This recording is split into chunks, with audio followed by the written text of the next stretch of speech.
Charlotte, the Charlotte area.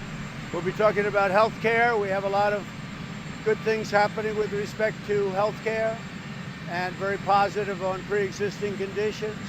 Very positive on the fact that we got rid of the individual mandate, which was the single most unpopular thing having to do with Obamacare, the Obamacare disaster.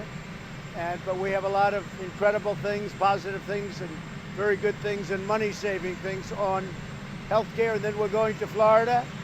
We have a big rally, and it'll be something. I hear there's a tremendous number of people. So we're not totally surprised by that, but that's okay. Tremendous number of people. Jennifer, go ahead. Mr. President, on TikTok, if you had an update today on how the CFIUS negotiations are going on TikTok? They're working to see if they can make a deal. And if they make a deal, they'll have to bring it to me, and I'll either approve it or not. To me, safety is the predominant factor, and we'll see if they can do that. But they're moving along, and let's see what happens. If they make a deal, that's fine, and if they don't, that's okay too. Mr. President, are the election results only legitimate if you win?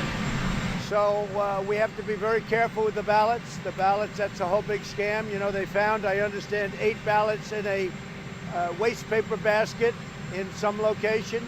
They found, it was reported in one of the newspapers that they found a lot of ballots in a river.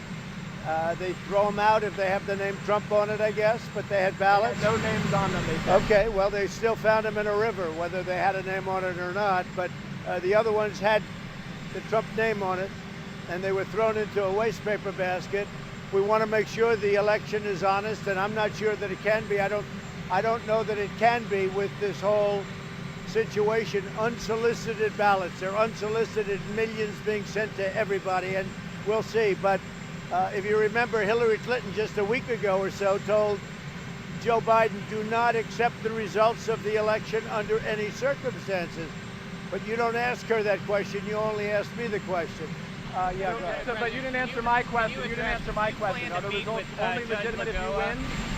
Say it. Lagoa. Do you plan to meet with Lagoa?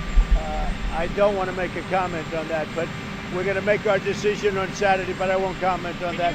I will say this. I think Saturday afternoon, 5 o'clock, it's going to be a very important day in the history of our country. I think it's going to be a very monumental, very good choice.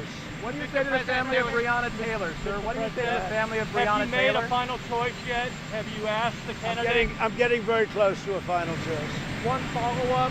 Governor Cuomo said the federal government can't be trusted on a vaccine. And he said New York would have to approve any vaccine that the federal government approves before he'll ship it out. Well, we're doing, we have numerous companies. We have Johnson & Johnson, we have Pfizer, we have Moderna, we have others too. They're great companies, the best in the world. So I think you'd put the people of New York at great risk, and he's done that. If you look at the nursing homes, 11,000 people died needlessly. So when you look at that, it's very sad.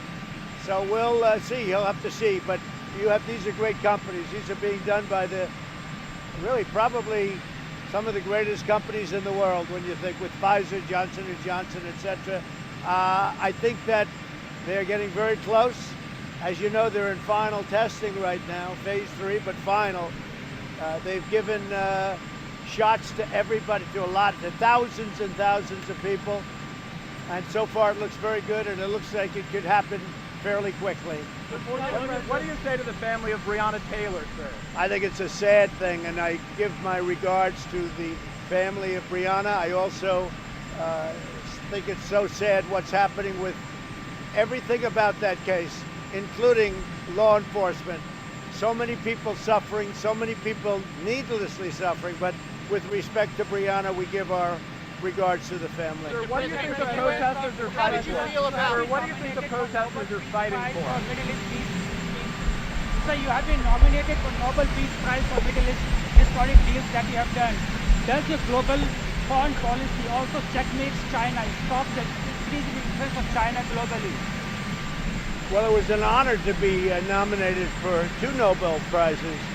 So that was an honor, and we'll see what's happening. I know that China now and India are having difficulty, and very, very substantial difficulty. And hopefully they'll be able to work that out. If we can help, we'd love to help. Mr. President, how did you feel about some of the chanting that was going on outside the Supreme Court?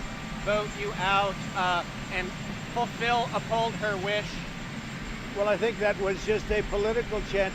We could hardly hear it from where we were. Somebody said there was some chanting, but they were right next to the media, but we really could hardly hear too much.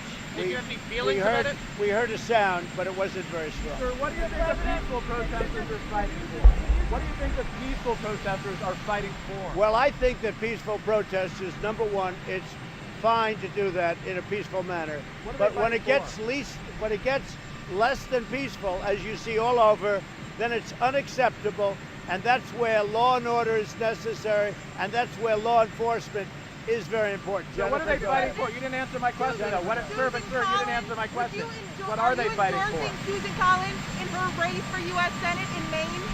Are you endorsing Republican? Well, we're speaking with a lot of people about that. I'm doing very well in Maine. You've seen the numbers.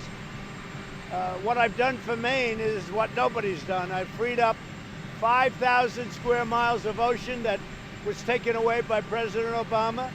And for the lobster, the people that go out and get us those great lobsters that we all like so much, I freed that whole business up, and the fishermen too, we freed it up. So it's, I think I've done more for Maine than just about anybody, certainly in many, many years. So I'm doing very well in Maine. I don't know, I haven't seen polls on Susan, but I hope she does well.